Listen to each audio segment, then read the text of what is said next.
सभी विद्यार्थियों को मेरा नमस्कार। आज हम इस ऑनलाइन क्लास में नॉस्टॉक के बारे में डिस्कस करेंगे। नॉस्टॉक में जनन किस प्रकार से होता है।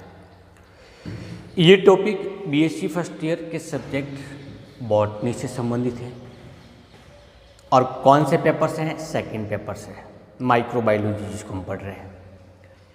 इससे पहले हमने नॉस्टॉक का पहला भाग पढ़ा था, भाग फर्स्ट के अंदर डिस्कस किया था उसकी टैक्सोनॉमिक पोजीशन के बारे में। नॉस्टॉक की वेजिटेटिव स्ट्रक्चर किस प्रकार की होती है, उसका ट्राइकोम कैसा होता है इत्यादि के बारे में डिस्कस किया था हमने नॉस्टॉक के भाग फर्स्ट में। यदि आप कहीं किसी प्रकार का डाउट हो तो आप कमेंट के रूप में अपने डाउट को प्रश्न के रूप में सेंड कर सकते हैं।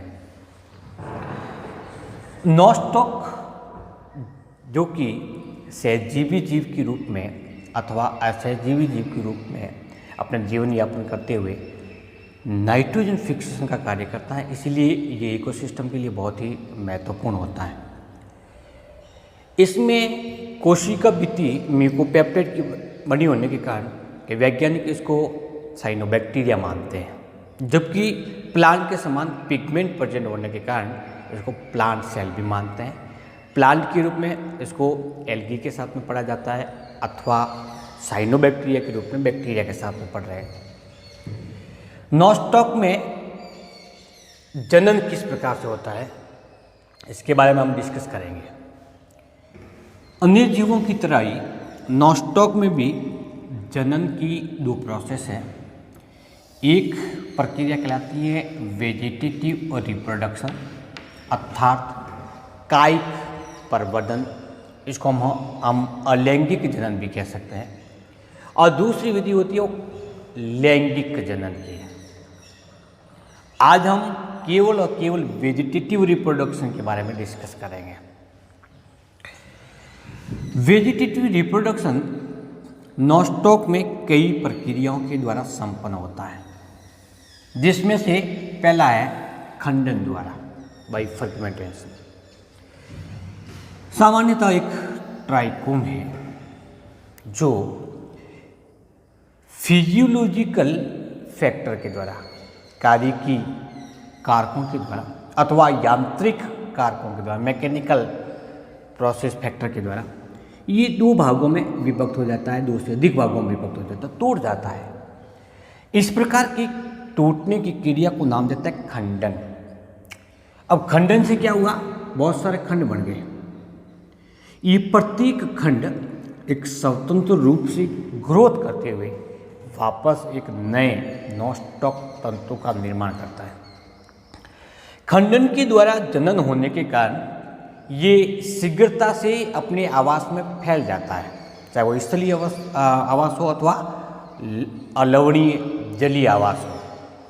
फलस्वरूप क्या होगा, बहुत सारे स्थान पर फैल जाएगा और फैलने के बाद में नाइट्रोजन फिक्सेशन का कार्य करता है। कई ट्राइकोम आपस में मिलकर के गेंदनुमा संरचना का निर्माण करता है, जिसको कॉलोनी फॉर्म के अंदर ये पाया जाता है।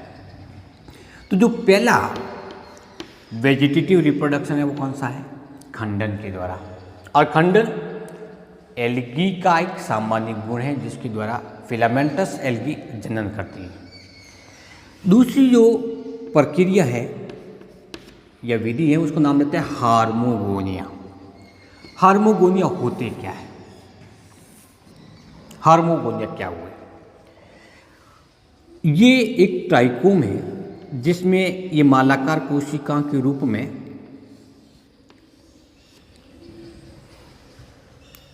काई कोशिकाएं पाई जाती है।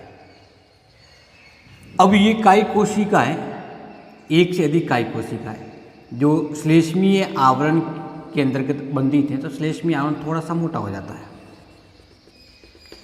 और मोटा होने के बाद में एक एकल स्ट्रक्चर के रूप में कार्य करता है, जो इसके मध्य भाग में भी हो सकता है तंतु के, और तंतु के शीर्ष भाग में भी हो सकता है। इन बहुकोशिकीय संरचना को हार्मोगोनिया कहते हैं। प्रत्येक एक ट्राइकोम के अंतर्गत एक हार्मोगोनिया अथवा एक से अधिक हार्मोगोनिया उपस्थित होते हैं। जब एकल संरचना होगी तो उसको हम हार्मोगोनियम नाम देंगे, जब एक से अधिक होगा तो उसको हम हार्मोगोनिया कहते हैं। अब ये हार्मोगोनिया की कोशिका है, अनुकूल परिस्थिति में डिवीजन करना प्रारंभ करती है, जिससे एक से बहु कोशिकीय संरचना का निर्माण होता है या ट्राइकोम्स का निर्माण होता है। इसको हम डॉटर कॉलोनी के नाम से जानते हैं या पुत्री कोशिका, पुत्री कॉलोनी, डॉटर कॉलोनी कहते हैं। ये डॉटर कॉलोनी इस श्लेष्मीय शीत के अंतर्गत ही है, म्यूकस शीत के अंतर्गत ही है। जैसे ही ये म्यूकस आवरण, श्लेष्मीय आवरण फटता है, पूरी की पूरी कॉलोनी बाहर निकल करके स्वतंत्र रूप से जीवन यापन करना प्रारंभ कर देता है। तो ये सेकंड नंबर का रिप्रोडक्शन है, वो क्या कहलाएगा? हार्मोगोनिया। हार्मोगोनिया है क्या? एक बहुकोशिकीय संरचना जिसके चारों ओर एक श्लेष्मीय आवरण जुड़ जाता है। नेक्स्ट जो 3 नंबर का वेजिटेटिव रिप्रोडक्शन है, उसको नाम देते हैं एकाइनस अथवा निशिष्ट बीजाणु। निशिष्ट बीजाणु के द्वारा जनन की प्रक्रिया किस में आ रहा है? वेजिटेटिव में आ रहा है। होता क्या ये? सामान्यतः हार्मोगोनिया के पास वाली कोशिका है, जो एक सिंगल कोशिका, एकल कोशिका, वेजिटेटिव कोशिका है, वो वेजिटेटिव कोशिका, इकाई कोशिका भोजन संग्रहण के कारण आकार में बड़ी हो जाती है। कैसी होगी? किसका संग्रहण किया? भोज्य पदार्थ का संग्रहण किया, जिसके फलस्वरूप ये आकार में सामान्य से बड़े आकार की होगी। बाकी ट्राइकोम की कोशिकाएं वो निष्क्रिय हो जाती है। इस कोशिका के चारों ओर एक मोटी भित्ति का निर्माण होता है। किसका हुआ? मोटी भित्ति का निर्माण हुआ। इस थिक वॉल्ड के सेल वॉल के कारण ये प्रतिकूल परिस्थिति से भी सुरक्षित रह सकती है। मोटी कोशिका भित्ति का निर्माण हुआ। इस कोशिका भित्ति युक्त संरचना को एकाइनेट्स कहते हैं। क्या नाम देंगे? एकाइनेट्स। इस एकाइनेट्स का निर्माण हुआ है प्रतिकूल परिस्थितियों से सुरक्षा करने के लिए, इसलिए इसको आर्थोस्पोर भी नाम देते हैं। जब तक अनुकूल परिस्थिति नहीं आएगी तब तक एकाइनेट्स जीवित रहेगा। तंतु नहीं है, बल्कि क्या है? एकाइनेट्स है। या कभी कभी एक से अधिक एकाइनेट्स एक श्रृंखला के रूप में पाए जा सकते हैं। तो एकाइनेट्स के रूप में नोस्टॉक विद्यमान है, इसीलिए इसको रेस्टिंग स्पोर के नाम से भी जाना जाता है। और एकाइनेट्स इसका अगला नाम है ये। तो हम इस संरचना को 3 नाम से जानते हैं, एकाइनेट्स के नाम से, रेस्टिंग स्पोर के नाम से, देन आर्थोस्पोर के नाम से। कोशिका भित्ति मोटी और जीवद्रव्य सघन होने के कारण ये कम तापमान और उच्च तापमान तथा जलाभाव स्थिति में भी जीवित रह सकता है। जलाभाव का मतलब होगा जहाँ पे जल की अचानक कमी हो जाए। क्योंकि जलीय प्रजातियाँ हैं, तो जब जल की कमी होना प्रारंभ हो जाएगी, उस स्थिति में नोस्टॉक जीवित नहीं रह पाएगा, क्योंकि वो इसके लिए प्रतिकूल स्थिति है। जब तक वापस जलीय वातावरण उपलब्ध नहीं होता तब तक नोस्टॉक अपने आप को जीवित कैसे रखेगा? तो क्या करेगा?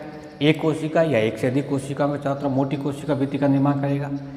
ये कोशिका भित्ति उसको जलाभाव स्थिति से सुरक्षा प्रदान करेगा, और जब वापस जलीय वातावरण अवेलेबल हो जाएगा, अनुकूलित वातावरण आ जाएगा, कोशिका भित्ति जल को अवशोषित करके फट जाएगी और नई कोशिका भित्ति का निर्माण करके वापस डिवीजन के द्वारा नए ट्राइकोम तंतु का निर्माण करता है। तो सामान्यतः जलीय आवास की अथवा स्थलीय आवास की प्रजातियाँ, यानी सभी नोस्टॉक की प्रजातियों में एकाइनेट्स के द्वारा वेजिटेटिव रिप्रोडक्शन एक सामान्य प्रक्रिया है। नेक्स्ट है हेटेरोसिस्ट। हेटेरोसिस्ट होता क्या है? इस नोस्टॉक तंतु के अंदर पाई जाने वाली एक कोशिका जो सामान्य आकार से बड़े आकार की होती है, उसको नाम देते हैं हेटेरोसिस्ट कोशिका। और क्या करती है? हेटेरोसिस्ट सामान्यतः नाइट्रोजन फिक्सेशन का कार्य संपन्न करती है। अब इस हेटेरोसिस्ट के द्वारा किस प्रकार से जनन की क्रिया होगी? तो एक बड़े आकार की कोशिका जिसको हम हेटेरोसिस्ट कहते हैं, जनन कब होगा? जनन के दौरान हेटेरोसिस्ट का जीव द्रव्य विभक्त होकर के 4 खंडों का निर्माण करता है। कितने खंडों का निर्माण करेगा? 4 खंडों का। ये 4 जीव द्रव्य खंड है। और इसके चारों ओर कोशिका भित्ति का निर्माण होना प्रारंभ हो जाता है। इस प्रकार की अवस्था को नूतनोत्थित या जर्मलिंग कहते हैं। अब प्रत्येक खंड इस हेटेरोसिस्ट कोशिका के विघटित होने पर इससे बाहर निकल करके स्वतंत्र रूप से वृद्धि करेगा और वृद्धि करके फिर वापस एक नए ट्राइकोम का निर्माण करता है। तो हो सकता है कि चारों कोशिका साथ में मिलकर के एक ट्राइकोम का निर्माण करें अथवा अलग अलग कोशिकाएं अलग अलग ट्राइकोम का निर्माण करता है। हेटेरोसिस्ट की स्थिति के आधार पर ट्राइकोम का विखंडन हो सकता है, टर्मिनल पार्ट में भी हो सकता है और ये तंतु के मध्य भाग में भी स्थित हो सकता है।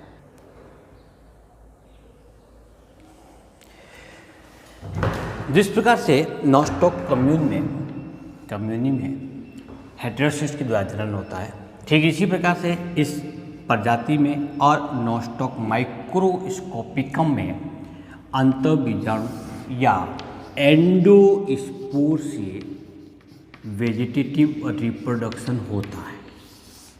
एंडोस्पोर होते क्या है? तो सामान्यतः ये हेटेरोसिस्ट कोशिका में होता है। जिस प्रकार से हेटेरोसिस्ट में जीवद्रव्य विभक्त होकर के एक तंतुल संरचना का निर्माण करता है जिसको जर्मलिंग के नाम से जानते हैं, इसी प्रकार से इसमें भी जीवद्रव्य विखंडित होकर के क्या कार्य करेगा? कई खंडों का निर्माण करेगा। 4 खंड भी हो सकते हैं, 4 से अधिक खंडों का भी निर्माण हो सकता है। अब इस स्थिति में प्रत्येक जीवद्रव्य खंड के चारों ओर एक प्रतिरोधी कोशिका भित्ति का निर्माण होता है। सामान्यतः जब केवल हेटेरोसिस्ट के द्वारा जनन की प्रक्रिया संपन्न होगी तब कोशिका भित्ति का बनना कोई जरूरी नहीं होती है, लेकिन एंडोस्पोर बनता है। जिस प्रकार से हमने बैक्टीरिया में एंडोस्पोर का डिस्कस किया था, ठीक उसी प्रकार से यहाँ पर भी जीवद्रव्य खंड के चारों तरफ क्या बना गया? एक कोशिका भित्ति का निर्माण हुआ, सेल वॉल बनी यहाँ पर। ये सेल वॉल एकाइनेट्स की तुलना में थोड़ी सी पतली होती है, जबकि एकाइनेट्स में होती है वो बहुत बड़ी मोटी होती है। जैसे ही ये हेटेरोसिस्ट की कोशिका भित्ति विघटित हो जाती है, ये स्पोर बाहर निकलते हैं। क्या नाम देते हैं इनको? एंडोस्पोर नाम देते हैं। और एंडोस्पोर बाहर निकल करके पुनः अंकुरित होंगे, एक नए ट्राइकोम का निर्माण करता है। तो सामान्यतः कभी कभी विशेष परिस्थितियों में नॉस्टॉक में अंतःबीजाणु के द्वारा या एंडोस्पोर के द्वारा भी जनन की प्रक्रिया संपन्न होती है। इस प्रकार से इस साइनोबैक्टीरिया में रिप्रोडक्शन मुख्य रूप से वेजिटेटिव रिप्रोडक्शन या एसेक्सुअल रिप्रोडक्शन होता है, जो खंडन के द्वारा, हेटेरोसिस्ट के द्वारा, हार्मोगोनियम के द्वारा, एकाइनेट्स के द्वारा और अंतःबीजाणु के द्वारा संपन्न होता है। क्योंकि नॉस्टॉक एक सरल प्रकार का बैक्टीरिया है, इसीलिए इसमें लैंगिक जनन की कोई विशेष विधि नहीं पाई जाती, बल्कि कभी कभी 2 तंतु आपस में जुड़ जाते हैं तो लैंगिक जनन के रूप में जेनेटिकल रिकॉम्बिनेशन होता है। लेकिन इन जनरल प्रारूप में जेनेटिकल या जेनेटिक रिकॉम्बिनेशन या फिर लैंगिक जनन की प्रक्रिया स्पष्ट तौर पर नॉस्टॉक में नहीं पाई जाती। तो ये मुख्य रूप से जनन किसके द्वारा करेगा? वेजिटेटिव रिप्रोडक्शन के द्वारा या फिर एकाइनेट्स के द्वारा। इसमें से भी खंडन के द्वारा और एकाइनेट्स के द्वारा जनन सबसे अधिक मात्रा में पाया जाता है। अब इस नॉस्टॉक का महत्व क्या है? तो पहले ही डिस्कस कर चुके हैं, क्योंकि नॉस्टॉक वातावरण में उपस्थित रह करके नाइट्रोजन फिक्सेशन का कार्य करता है और यही नाइट्रोजन पादपों को पोषक तत्वों के रूप में उपलब्ध होती है। नॉस्टॉक के बीजाणु को हम खेत में बिखेर करके जो रासायनिक उर्वरक के द्वारा पोषक तत्वों की या नाइट्रोजन की पूर्ति की जाती है, उसको उसके स्थान पर इस जैविक खाद का उपयोग हम कर सकते हैं। नॉस्टॉक को जैविक खाद के रूप में भी जाना जाता है। इससे क्या होगा? नंबर 1, रासायनिक उर्वरक के द्वारा होने वाला प्रदूषण कम हो जाएगा और दूसरा, ये इकोसिस्टम को स्टेबल करने का भी कार्य करता है। इसके साथ ही हम नोस्टॉक का ये टॉपिक समाप्त करते हैं। नेक्स्ट क्लास में एक और साइनोबैक्टीरिया के बारे में डिस्कस करेंगे जिसका नाम है ओसिलिटीरिया। क्या नाम है? ओसिलिटीरिया के बारे में डिस्कस करेंगे। थैंक यू, नमस्कार।